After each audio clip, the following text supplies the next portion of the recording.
عليكم ورحمة الله وبركاته. السلام عليكم ورحمة الله وبركاته.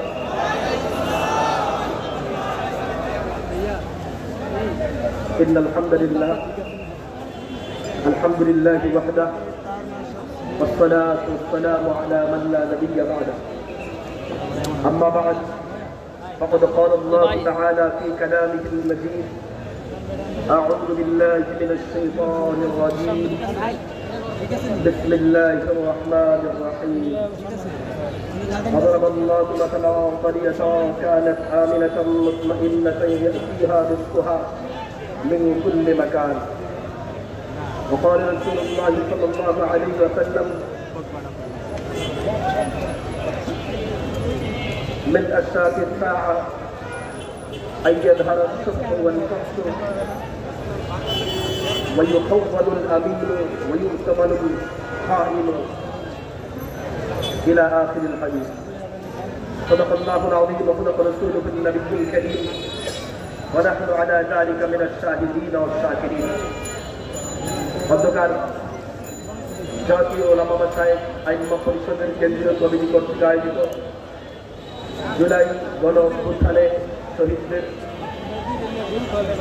মাগফিরাত কামনায় আয়োজিত আজকের এই ঐতিহাসিক ওয়াজ ও দোয়ার মাহফিল উপস্থিত সম্মানিত সভাপতি, দিগার মুআজ্জাজ উলামায়ে কেরাম এবং সর্বস্তরের দিনদরদী তৌহিদি জনতা, সময় খুবই অল্প, আমি মাত্র দুটি কথা বলবো। এক নম্বর, আমি যে আয়াতে কারিমা তেলাওয়াত করেছি, এই আয়াতের মধ্যে আল্লাহ তাআলা একটি সমৃদ্ধ রাষ্ট্রের, একটি শান্তিপূর্ণ নিরাপদ রাষ্ট্রের,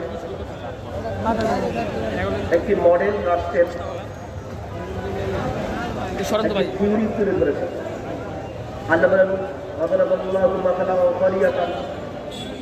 আল্লাহ তাআলা উপমা দিয়েছেন এমন একটি জনপদের, যে জনপদটি এমন আমিনাতাম মুতমাইন্না, যে জনপদটি নিরাপদ এবং শান্তিপূর্ণ। আল্লাহ তাআলা কোন জনপদ শান্তিপূর্ণ এবং নিরাপদ হওয়া, এটাকে মডেল রাষ্ট্র হিসেবে এই আয়াতে ঘোষণা করেছেন সূরা নাহলের এই 112 নম্বর আয়াত, যেখানে ইয়াতিহা রিজকুহা রাগাদান মিন কুল্লি মাকান, চারিদিক থেকে প্রয়োজন মাফিক রিজিক এখানে পর্যাপ্ত পরিমাণ আছে। রিজিকের কন্টিনিউ এবং নিরাপত্তা এবং শান্তি সেখানে বিরাজ করে। মূলত যেই রাষ্ট্রে আইন শৃঙ্খলার অবনতি থাকে, যেই রাষ্ট্রে ন্যায় এবং ইনসাফ না থাকে, সেই রাষ্ট্র কখনো নিরাপদ এবং শান্তিপূর্ণ দেশ হতে পারে না। নিরাপদ এবং শান্তিপূর্ণ দেশ হওয়ার এক নম্বর কারণ হলো, এক নম্বর মাধ্যম হলো ন্যায় এবং ইনসাফ, অর্থাৎ বৈষম্যমুক্ত সমাজ ব্যবস্থা ছাড়া কোনো রাষ্ট্র নিরাপদ এবং শান্তিপূর্ণ হতে পারে না। বিগত জুলাই গণ অভ্যুত্থানে যে স্লোগানকে সামনে রেখে এদেশের হাজারো ছাত্র জনতা, আলেম ওলামা জীবন দিয়েছেন, সেটি ছিল বৈষম্যমুক্ত বাংলাদেশ উপহার দেওয়া। এই স্লোগানকে সামনে রেখে হাজারো মানুষ গুম হয়েছে, এই স্লোগানকে সামনে রেখে হাজারো মানুষ শাহাদত বরণ করেছে, এই স্লোগানকে সামনে রেখে এদেশের হাজারো শত শত ওলামা তোলাবা ছাত্র জনতা রক্তাক্ত হয়েছে, চোখ বিসর্জন দিয়েছে, হাত বিসর্জন দিয়েছে। স্লোগান ছিল বৈষম্যমুক্ত বাংলাদেশ গড়ার। যদি সত্যিকার অর্থে এই শাহাদতের উপরে আমরা মর্যাদা পেশ করতে চাই, আজকে 1 বছর পূর্তি উপলক্ষে সারা দেশব্যাপী যে আনন্দ উদযাপন করা হচ্ছে, আমি আল্লাহর কসম করে বলি, এই শহীদদের প্রতি সত্যিকার অর্থে যদি আমরা সম্মান প্রদর্শন করতে চাই, তাহলে আমাদেরকে প্রকৃত বৈষম্যমুক্ত বাংলাদেশ গড়ার স্বপ্ন দেখতে হবে। আর আল্লাহর কসম, প্রকৃত বৈষম্যমুক্ত বাংলাদেশ ততদিন পর্যন্ত প্রকৃত অর্থে প্রতিষ্ঠিত হতে পারে না, যতদিন পর্যন্ত বাংলাদেশের সংবিধানের রাষ্ট্র ব্যবস্থায় কোরআনকে সংবিধান হিসেবে প্রতিষ্ঠিত করা যায়। যতদিন পর্যন্ত ন্যায় ইনসাফের মুক্ত প্রতীক কোরআনকে সংবিধান বানানো না হবে, ততদিন পর্যন্ত হাজারবার বিপ্লব হবে, গণঅভ্যুত্থান হবে, আবু সাঈদ মুগ্ধেরা জান দিবে, নিজের প্রাণ কুরবান দিবে, কিন্তু প্রকৃত বৈষম্য মুক্ত বাংলাদেশ কখনোই গড়া সম্ভব হবে না। 2 নম্বর বিষয় বলে শেষ করব। আমি যে হাদিসের অংশ বিশেষ তেলাওয়াত করেছি, এই হাদিসের মাঝে আল্লাহর নবী সাল্লাল্লাহু আলাইহি সাল্লাম বলেছেন, মিন আশরাতিস সাআ আইয়াযহার আশ-শাক্কু ওয়াল ফুহশু, কিয়ামতের একটি আলামত হলো কিয়ামতের আগের মানুষগুলো কৃপণ হয়ে যাবে, নিজের জন্য অজস্র অপ্রয়োজনীয় অপব্যয় করবে, নিজের খরচের জন্য অহেতুক অপব্যয় করবে, কিন্তু আল্লাহর বিধান পালন করে যাকাত আদায় করবে না, সাদকাতুল ফিতর আদায় করবে না, এই জায়গায় কৃপণতা করবে। 2 নম্বর ওয়াল ফুহশু, মানুষের মাঝে অশ্লীলতা, নোংরামি, বেলেল্লেপনার বৃদ্ধি পাবে। আমার মাকসাদ হলো 3 নম্বর অংশ। রাসূল করিম সাল্লাল্লাহু আলাইহি সাল্লাম বলেন, কিয়ামতের একটি আলামত হলো ওয়ায়ুখাওয়ানুল আমিনু ওয়ায়ুতামানুল খাইনু, কিয়ামতের আগে আমানতদারকে খেয়ানতকারী মনে করা হবে, আর খেয়ানতকারীকে আমানতদার মনে করা হবে। এই অংশটি অত্যন্ত গুরুত্বপূর্ণ। কিয়ামতের আলামত হলো আমানতকারীকে খেয়ানতকারী মনে করে তাকে পরিত্যাজ্য করা হবে, আর যেই ব্যক্তি শিক্ষিত খেয়ানতকারী তাকে আমিন বানিয়ে, আমানত বানিয়ে আমানতের চেয়ারে তাকে বসানো হবে। আমি বোঝানোর জন্য একটা উদাহরণ দিচ্ছি আপনাদের কাছে। আমরা যে 5 ওয়াক্ত নামাজ মসজিদে গিয়ে জামাতে আদায় করি, যে ইমাম সাহেব আমাদেরকে নামাজ আদায় করান, আমরা যখন আল্লাহু আকবার বলে ইমামের পেছনে নিয়ত বাঁধি, আমাদের কি মনে হয় ফজরের 2 রাকাত নামাজ ইমাম সাহেব আমানতের সাথে সঠিকভাবে পড়াবেন না আমার নামাজ নষ্ট করে দিবেন? ভাই আমার কথা শেষ প্রান্তে পড়েন। আমরা যখন নামাজে ইমামের পেছনে ইক্তাদাইতু বিহাদাল ইমাম বলে মুখে বলি অথবা মনে মনে বলি যে আমি ইমামের পেছনে ইক্তাদা করলাম, যখন আমরা নিয়ত করি কি মনে থাকে যে আমার এই এশার নামাজ, আমার এই ফজরের নামাজ ইমাম সাহেব নষ্ট করে দিবে না সঠিকভাবে আদায় করাবে? কি মনে হয়? খেয়ানতকারী মনে হয় ইমামকে। আমি যে তার কাছে আমানত রাখলাম, আমার নামাজ কি আমানত রাখলাম ইমাম সাহেব, আমি তো আপনার উপরে নির্ভর করে আল্লাহু আকবার বলে হাত বেঁধে ফেললাম। এবার সূরা পড়া আপনার দায়িত্ব, কেরাত পড়া আপনার দায়িত্ব, রুকু করা আপনার দায়িত্ব, সিজদা করা আপনার দায়িত্ব, আপনি পবিত্র থাকা আপনার দায়িত্ব। এই সব কিছু আমি বিশ্বাস করে আপনার পিছনে আপনি জাবলটা নারী চাই করবো। এইভাবে আমি যে তাদের ইক্তেদা করতেছি, তাকে আমানতদার মনে করতেছি, তাকে আমি আমানতদার মনে করে তার পেছনে ইক্তেদা করি নাকি খেয়ানতকারী মনে করি? বলেন বলেন বলেন, ইমামকে আমানতদার মনে করি না খেয়ানতকারী মনে করি? খেয়ানতকারী মনে করলে তার পেছনে ইক্তেদা করতাম? ভালো করে বুঝে। আচ্ছা, আমরা এই যে নামাজগুলো পড়ি, এই নামাজের কারণে ইমাম এর মাধ্যমে যে আমানত ইমামের কাছে রাখলাম, এই আমানতটা আমার দুনিয়াতে কাজে লাগবে না আখেরাতে? বুঝে বলেন, দুনিয়াতে না আখেরাতে? এই আখেরাতের জিন্দেগি কি 5 বছর, 50 বছর, 50,000 বছর, না অগণিত অসংখ্য বছর? বলেন বলেন, অগণিত অগণিত অসংখ্য বছরের জিম্মাদার আমরা মসজিদের ইমামকে বানিয়েছি, নির্দ্বিধায় নিঃসংকোচে বানিয়েছি যে আপনি আলেম, আপনি মুফতি, আপনি পীর, আপনি আল্লাহওয়ালা, আপনি বুজুর্গ। আমি আপনাকে এতটুকু বিশ্বাস করি, এতটুকু আস্থা রাখি, আমার আখিরাতের অনন্ত জীবনের আমানত আমরা সেই আলেমের হাতে দিয়ে নিরাপদে নিশ্চিন্তে নামাজ পড়ি। বলেন, পড়ি কি পড়ি না? দুর্ভাগ্যজনক ভাবে আমরা ওই আলেমের কাছে আমার এলাকার মেম্বারিটাকে নিরাপদ মনে করি না। মেম্বারি মনে হয় 50,000 বছরের, বলেন না কেন? চেয়ারম্যানই মনে হয় 100 বছরের। এমপিত্ব মনে হয় 50,000 বছরের। বলেন বলেন বলেন, যে আলেমকে অসংখ্য অগণিত জিন্দেগীর জান্নাতের আমানত মনে করি, জান্নাতের অগণিত অসংখ্য নিয়ামতের আমানত, যার কাছে আমি নির্বিঘ্নে নিশ্চিন্ত করে পেশ করে আমি পেছনে দাঁড়িয়ে যাই, ওই আলেমের কাছে একটা এমপিত্বের আমানত দেওয়ার মতো সৎসাহস এই দেশের মানুষ দেখাতে পারে না।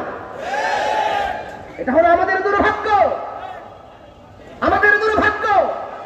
যিনি আমার আখিরাত এর আমানত যথার্থভাবে আদায় করেন, তিনি আমার দুনিয়ার এই সামান্য 5 বছরের আমানত যথার্থভাবে আদায় করতে পারেন। পারেন কি পারেন না? আরে যার কাছে অগণিত অসংখ্য বছরের নিরাপদ, তার কাছে কি 5 বছরের নিরাপদ হতে পারে না? পারে কি পারে না? পারে না।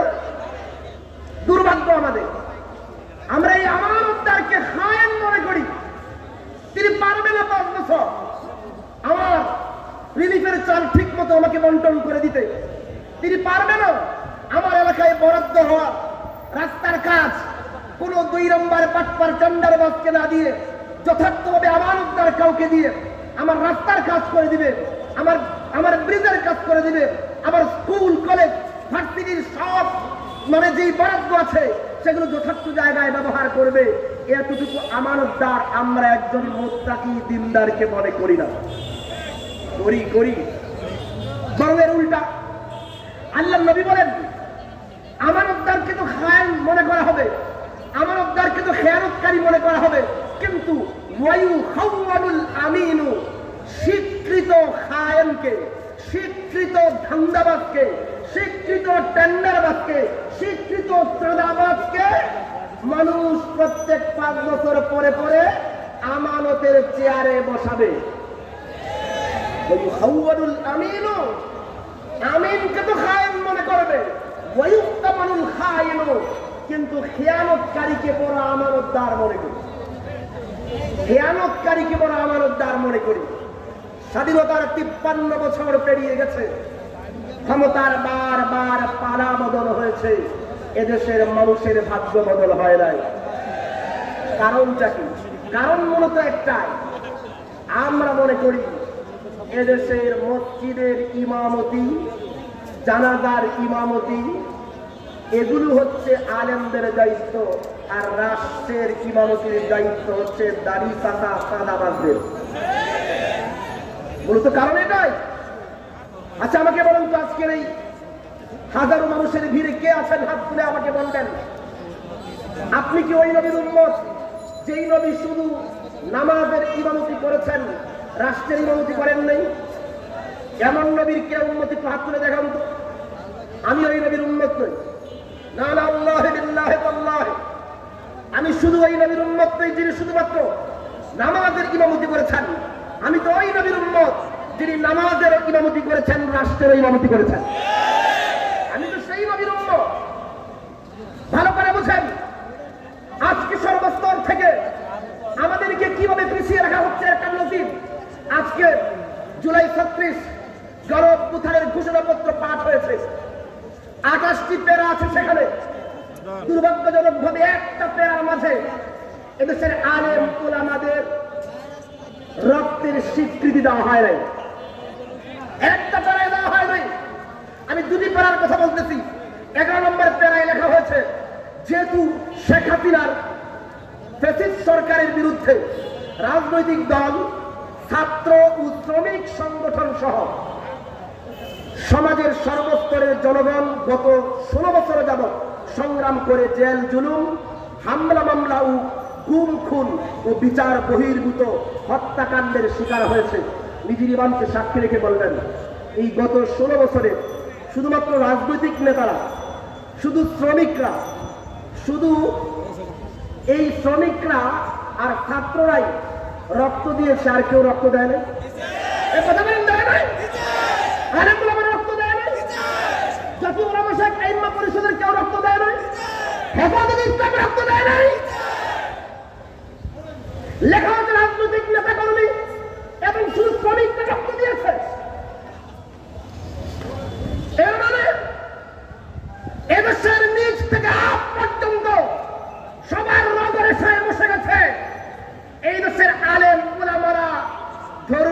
মানুষরা বুঝি বানের পানিতে ভেসে আসছে। আপনারা কি তাই মনে করেন? এরপরে 14 নম্বর প্যারায় সেখানেও স্পেসিফিক কয়েকটা বিষয় লেখা হয়েছে, যেহেতু আওয়ামী লীগ আমলে ভিন্ন মতের রাজনৈতিক নেতা কর্মী, শিক্ষার্থী ও তরুণদের নিষ্ঠুরতা নির্যাতন করা হয়। এখানে লেখা হয়েছে নেতা কর্মী, রাজনৈতিক এবং শিক্ষার্থী ও তরুণরা। আর কেউ রক্ত দেয় নাই? কথা বলেন না কেন? আর কেউ রক্ত দেয় নাই? এই কৃপণতার কারণ কি আমরা তীব্র প্রতিবাদ জানাই। আমি গত 5 জুলাই, মানে গত বছরের 5 জুলাই যখন গণ অভ্যুত্থানের পরে সংসদ ভবনের সামনে যাই, আমার সাথে 3 জন ছাত্র, যেটা ইস্ট ওয়েস্ট ইউনিভার্সিটি, একজন আমার সাথে আসছে রামপুরা পর্যন্ত। সেটা আমাকে বলল, হুজুর আজকে যদি আপনাদের হেফাজতে ইসলাম এবং ইসলামী আন্দোলনের নেতা কর্মীরা আজকে আমাদের সাথে না থাকতো, আমরা কোনোভাবেই পুলিশের ব্যারিকেড ভাঙতে পারতাম না। কেন বলে যান? এর চেয়ে বিশ্বাসঘাতকতার কিছু হতে পারে না। শেষ কথা বলি বুঝুন, সময় অনেক পেরিয়ে গেছে, স্বাধীনতা 53 বছর পেরিয়ে গেছে। এই 53 বছরে আমরা পুরাতন জামাইকে বারবার নতুন জামাইয়ের পোশাকে দেখেছি। জামাই নতুন, নতুন না আগেরটা? পুরাতন জামাই প্রতিভা নতুন নতুন সাজগোজ করে 5 বছর পরে পরে নতুন সাজে সাজে এসে সেই পুরাতন ধান্দাবাজি করেছে। ক্ষমতার পালাবদল হয়েছে, চাঁদাবাজের চেহারা পাল্টেছে, চাঁদাবাজি পাল্টায় নাই। টেন্ডারবাজের চেহারা পাল্টেছে, টেন্ডারবাজি পাল্টায় নাই। আমাদের ছাত্র জনতা এই জন্য রক্ত দেয় নাই। এক খুনি টেন্ডারবাজ চাঁদাবাজকে সরিয়ে আরেক স্বীকৃত চাঁদাবাজকে ক্ষমতায় বসানোর জন্য এই ছাত্র জনতা রক্ত দেয় নাই। এই জন্য শেষ কথা বলি, যারা আমিন, প্রকৃত আমিন, যারা আমিন, প্রকৃত আমানতদার, যার কাছে আপনার আখিরাতের অনন্ত জীবন আমানত, তাদের কাছে 5 বছরের আমানত রাখতে কে কে রাজি আছেন? রাজি আছেন তো ইনশাআল্লাহ? আর একবার পরীক্ষা করে দেখেন, একবার দেখেই দেখেন, ইনশাআল্লাহ ওলামায়ে কেরামের নেতৃত্বে, ধর্মপ্রাণ মানুষের নেতৃত্বে সারা বাংলাদেশে যে গণজোয়ার শুরু হয়েছে, ইনশাআল্লাহ আগামীর বাংলাদেশ হবে কোরআনের বাংলাদেশ, আগামীর বাংলাদেশ হবে ইসলামের বাংলাদেশ। আলহামদুলিল্লাহ, আসসালামু আলাইকুম।